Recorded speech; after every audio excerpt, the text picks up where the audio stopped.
دوسرا عمل جو نیک عمل ضائع کرتا ہے وہ ریا ہے، دکھاوا ہے۔ دکھاوا سے بھی، ریا کرنے سے بھی اچھے عمل ضائع ہوتے ہیں۔ اللہ کے نبی فرماتے ہیں اخوف ما اخاف علیکم الشرک الاصغر، قال رسول اللہ وما الشرک الاصغر قال الریا۔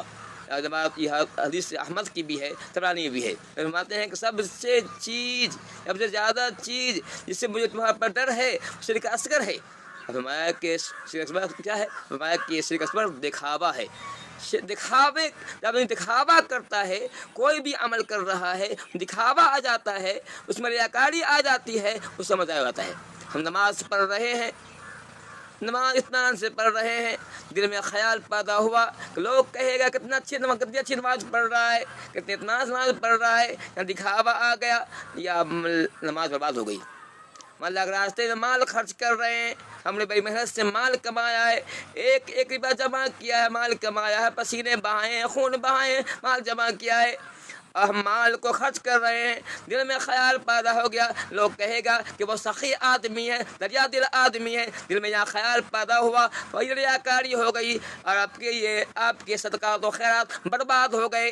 آپ نے حج کیا، آپ نے دین کے لیے، اسلام کے لیے، اللہ کی رضا کے لیے حج کیا تھا، لیکن دل میں دکھاوا ہو گیا تو لوگ کہیں گے یہ حاجی صاحب ہے، یہاں ایک دماغ میں آیا تو لوگ کہیں گے حاجی صاحب ہے، یہ ریاکاری آ گئی، آپ کے عمل برباد ہو گئے۔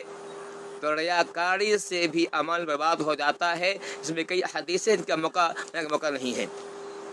اسی طرح سے کوئی عمل کر رہے ہیں اور سنت کے خلاف ہے، سنت کے مطابق نہیں ہے، تو وہ عمل ضائع ہو جاتا ہے۔ اللہ فرماتا ہے یا ایھا الذین آمنوا اطیعوا اللہ اطیعوا رسول لا تبطلوا اعمالکم، کہ اے ایمان والو تم کوئی بھی کام کرو، تم بھی جو بھی کام کرنے جا رہے ہو اس میں اللہ کی اطاعت کرو، رسول کی اطاعت کرو، اور اپنے اعمال کو باطل نہ کرو۔ مطلب یہ ہوا کوئی کام کر رہے ہو اس میں اللہ کی اطاعت نہیں، رسول کی اطاعت نہیں، رسول کے طریقے پر نہیں ہے، تو عمل تمہارا باطل ہو جائے گا۔ کوئی کام کر رہے ہیں اور وہی عمل اللہ کو پسندیدہ ہے کہ نبی کے طریقے پر ہو۔ ابن قیم نے اچھی بات کہا ہے کہ اچھا عمل وہی ہے جو آپ صلی اللہ علیہ وسلم کے طریقے پر ہو، جو سنت سے اس کا صاف ثبوت ملتا ہو، سنت سے جو بات ثابت ہو، وہی اچھا عمل ہے، خواہ وہ عمل دیکھنے جیسا بھی ہو۔ اس کے برخلاف جو بھی عمل کر رہے ہیں، ویسے دیکھنے میں بہت اچھا عمل ہے لیکن وہ سنت ثابت نہیں ہے، ایسا عمل صحیح نہیں ہے، ایسا عمل کرنا یہ بیکار ہے، کوئی ثواب نہیں ملتا ہے، بلکہ یہ بدعت میں شمار کیا جاتا ہے، بدعتی کے بھی تمام عمل ضائع ہوتے ہیں، بدعتی کے بھی تمام عمل برباد ہو جاتے ہیں۔ کوئی بھی کام کر رہے ہیں تو اس بات کی ایک بات دیکھیں کہ سنت کیا ہے۔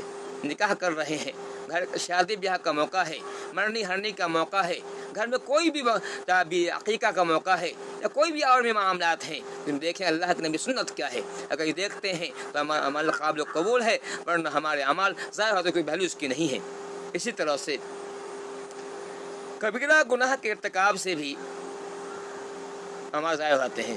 اللہ فرماتا ہے الذین یجتنبون کبائر الاسم والفواحش الا اللمم، کہ وہ لوگ جو کبیرہ گناہ سے بچتے ہیں اور فواحش منکرات سے بچتے ہیں، مگر چھوٹے گناہ ان کا معاملہ الگ ہے، ورنہ ان کے اعمال بھی ضائع ہوتے ہیں۔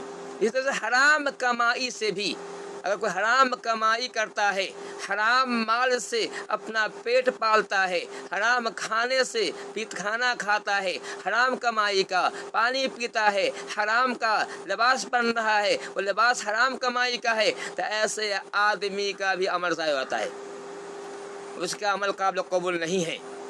چونکہ اللہ کے نبی کی حدیث ہے کہ جب کوئی حرام لقمہ کھاتا ہے، کہتے ہیں وہ حدیث جسم کی وہ بوٹی جو حرام کمائی سے بنی ہے اس کی جنت حرام ہے۔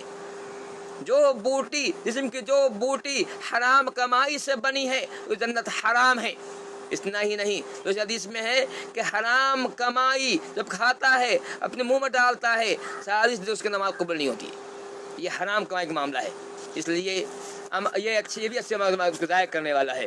اسی طرح سے جو چیز اچھے اس میں حسد بھی ہے، ڈاہ ریاکاری، یہ ڈاہ کرنا، حسد کرنا، یہ بھی اچھے مزہ کرتا ہے، جو کہ اللہ کے نبی کی حدیث ہے ایاکم الحسد فإن الحسد یأکل الحسنات کما تأکل النار الحطب، ابو داؤد شریف حدیث ہے کہ نبی فرماتے ہیں کہ لوگوں کو حسد سے بچا کرو، کیونکہ حسد بھی اچھے اعمال کو، نیکی کو ایسے کھا جاتا ہے جیسے آگ جو ہے لکڑی کو کھا جاتی ہے، جس طرح آگ لکڑی کو لا کر بھسم کر دیتی ہے، ویسے حسد بھی اچھائیوں کو برباد کر دیتی ہے، اس لیے جو ہے اس سے بچا کرو۔ اسی طرح سے اور بھی ہے والدین کی نافرمانی، ماں باپ جو دنیا میں آنے سبب بنتے ہیں، جن کے ہم پر بڑے احسانات ہیں، ماں باپ کے احسانات کو شمار کرنا، ماں باپ کے احسانات کو گننا آسان نہیں ہے۔ ماں باپ ہمارے لیے بہت احسان، ہم پہ بہت احسان کرتے ہیں۔ جب ہم پیدا ہوتے ہیں تو وہ ہماری خاطر کتنا پریشان ہوتے ہیں۔ وہ جب ہم پریشان ہوتے ہیں، ہمیں کوئی تکلیف ہوتی ہے تو وہ پریشان ہوا کرتے ہیں، راتوں رات جاگتے ہیں، شب بیداری کرتے ہیں ہماری خاطر، وہ تکلیف اٹھاتے ہیں۔ اب ہماری خاطر ہمارا پیٹ بھرنے کے لیے محنت کرتے ہیں، مزدوری کرتے ہیں، تاکہ ہمیں اچھا سے کھلا سکیں، ہماری طبیعت کر سکیں، تعلیم دے سکیں۔ ہمارے ماں باپ کے ہم پر اتنے احسانات ہیں جو گننا ممکن نہیں ہے۔ اگر کوئی اس والدین کی نافرمانی کرتا ہے، اللہ نے فرماتے ہیں لا جنت منان ولا آکن ولا مدمن خمر، یہ نسائی کی حدیث ہے کہ 3 آدمی جنت میں نہیں جائے گا، جنت سے دور رہے گا۔ کہا ایک کہ منان یعنی احسان دلانے والا، کسی کو کچھ دیا بعد میں کہا کہ میں نے آپ کو دیا، احسان دلا رہا ہے۔